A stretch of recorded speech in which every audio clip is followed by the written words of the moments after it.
what do you think is the most likely outcome after these negotiations are concluded? Very interesting in your notes.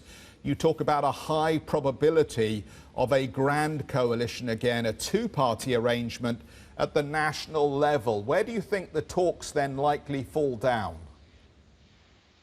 Good morning from Stuttgart again. Glad to be back here. Well, we are seeing that the exploratory talks for the traffic light coalition continue, and at this point of time, it looks like the most probable coalition outcome that we will see. I would still consider a coalition between the Social Democrats and the Conservatives.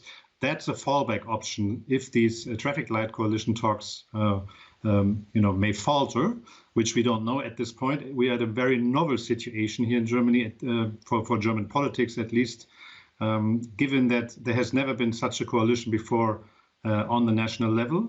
And we are seeing a situation where the two smaller parties, the Greens and the Liberals, are picking up pace and acting actually quite confident.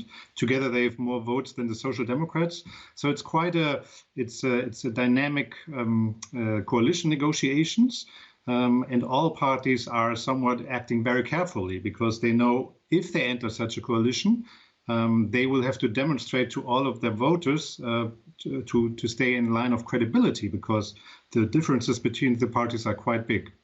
Arne, how does the announcement we heard yesterday from Armin Laschet change your thinking about the possibility of a Jamaica coalition? Would that be more acceptable, do you think, to the Greens and the FDP if Armin Laschet was replaced?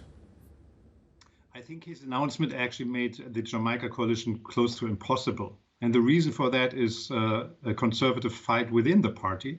And after Laschet's announcement, Markus Söder from the Bavarian sister party actually pulled out the knife and put it in the back of the Jamaica coalition. So Bavaria's conservatives do not have an interest of a Jamaica coalition. I think Markus Söder is eyeing his own views on the regional elections in 2022, which he hopes to get a victory from against a national traffic light coalition, and then he could become the most prominent candidate and likely chancellor of a new government of the conservatives on the national level. So the half-hearted departure of Armin Laschet is not opening the prospects for Jamaica, but just actually making it more difficult.